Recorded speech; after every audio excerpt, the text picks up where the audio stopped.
Hello students, today we will discuss about Hoffman rearrangement.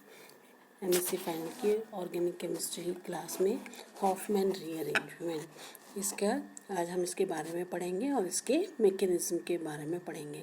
इससे पहले हम लोग बैकमैन और उसके बारे में पढ़ चुके, बैकमैन रीअरेंजमेंट और वैगनर मेविन, बेंजिलिक एसिड, पुनेकोलॉन, इनके बारे में हम लोग पहले भी पढ़ चुके हैं। आज हम इसके हॉफमैन रीअरेंजमेंट के बारे में स्टडी करेंगे। अब ये होता क्या है, हॉफमैन रीअरेंजमेंट क्या होता है, इसको हम हॉफमैन डिग्रेडेशन मेथड भी कहते हैं या डिग्रेडेशन ऑफ एमाइड्स।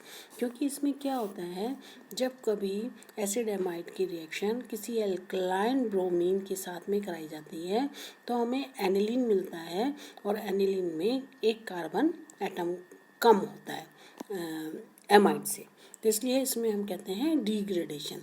और इसमें रीअरेंजमेंट होता है, इसलिए इसको हम हॉफमैन डिग्रेडेशन भी कहते हैं, डिग्रेडेशन ऑफ एमाइड।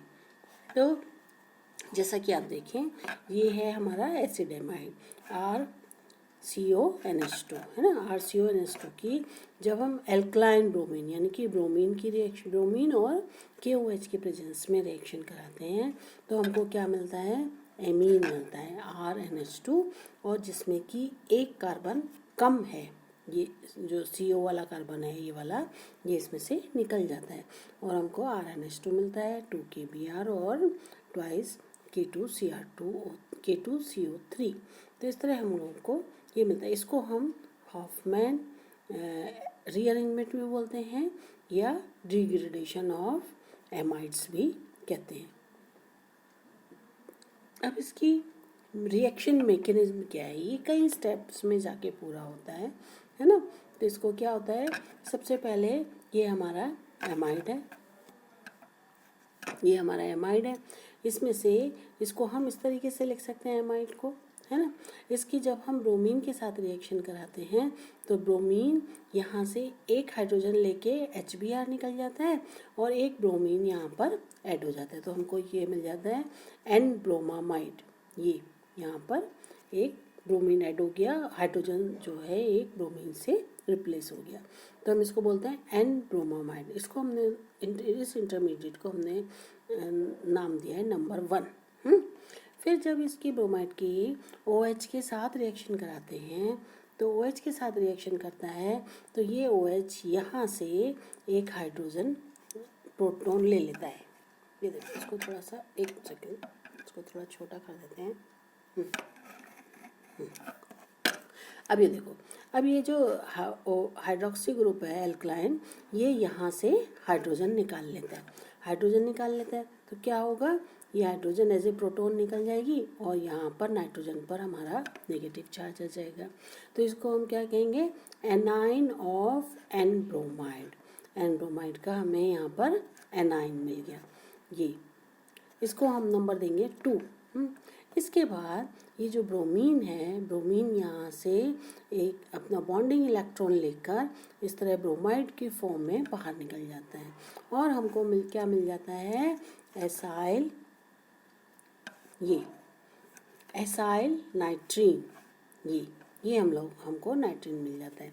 ये भी एक इंटरमीडिएट है और इसको हम कहते हैं एसाइल नाइट्रीन, जिसमें कि जो नाइट्रोजन है, एल्काइल ग्रुप है, alkyl group along with its bonding pair of electron migrates to nitrogen, जैसा कि इसमें रिएक्शन में दिखाया हुआ है, और ये जो लॉन पेयर है इसका ये यहाँ शिफ्ट हो जाता है, तो हमको क्या मिल जाता है, आइसोसाइनेट।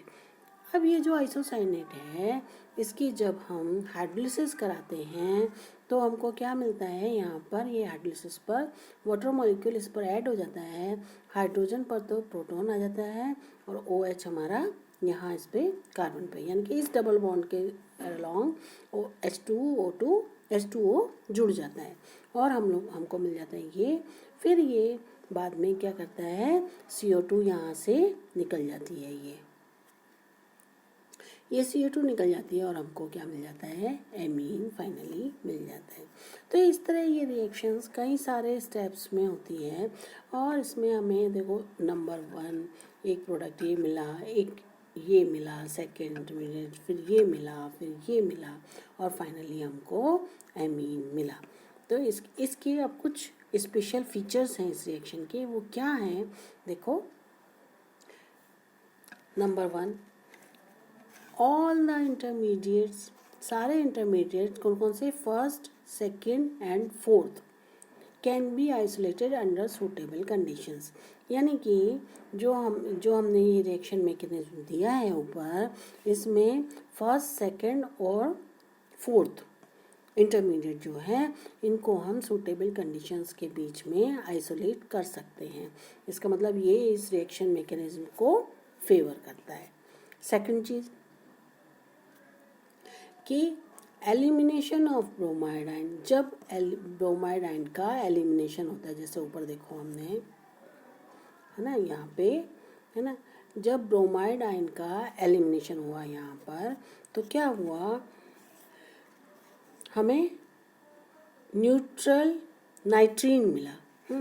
और ये जो नाइट्रोजन है, इसके पास कितने इलेक्ट्रॉन्स हैं, 2 ये रहे, 2 ये रहे, और 6, है ना, 6 इलेक्ट्रॉन्स हैं हमारे पास इसमें।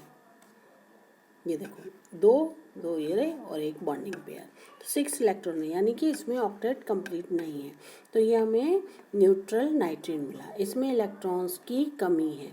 इसी की वजह से, इस कमी को पूरा करने की वजह से, ये जो एल्काइल ग्रुप है, ये इलेक्ट्रॉन्स के साथ नाइट्रोजन पर शिफ्ट कर गया, जैसा कि हमने रिएक्शन में भी दिखाया हुआ है।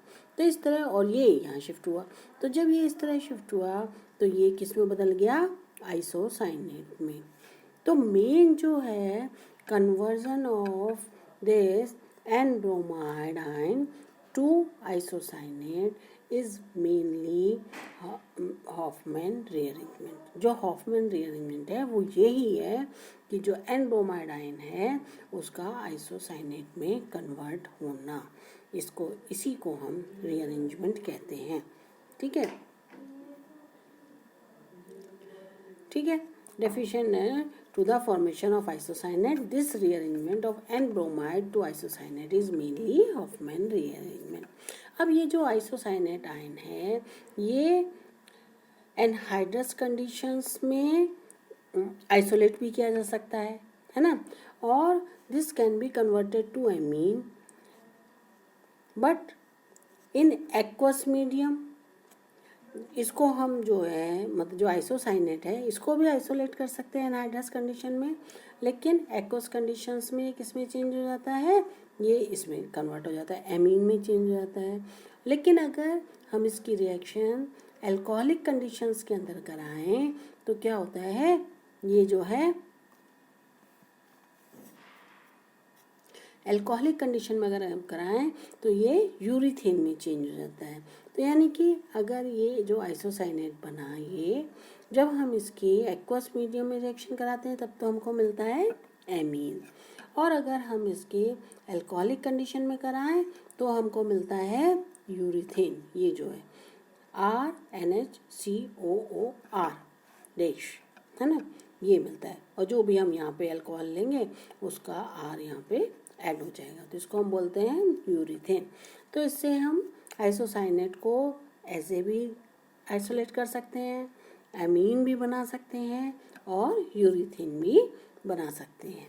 ये हमारे रिक्वायरमेंट पे डिपेंड करता है। अब एक और साइंटिस्ट था राइट, जिसने 1968 में ये कहा, उसने क्या किया, कार्बन 14 यूज़ किया और रेडियोएक्टिव ये आइसोटोप यूज़ किया नाइट्रोजन 15 लेबल कंपाउंड के रूप में यूज़ किया। तो उन्होंने पाया कि जो इंटरमीडिएट एसाइल नाइट्रीन है वो बनता ही नहीं है।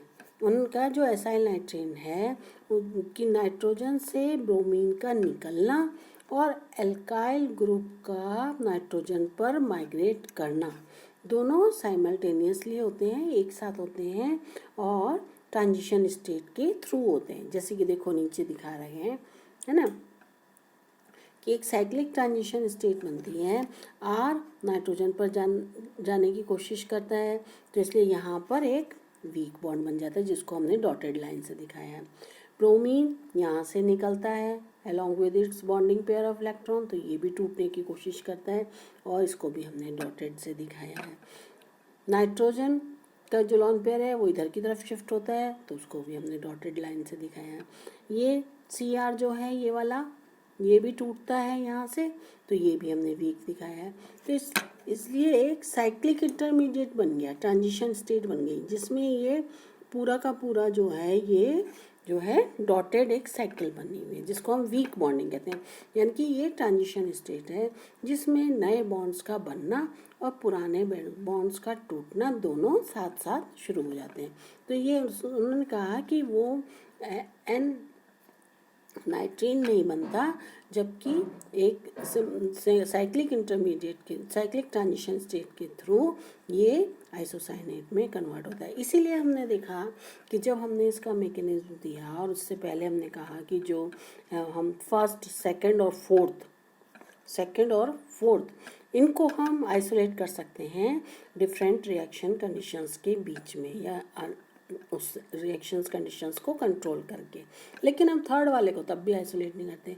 इसका मतलब यही है कि ये जो है साइक्लिक ट्रांजिशन स्टेट के थ्रू ही आइसोसाइनेट में कन्वर्ट होता है।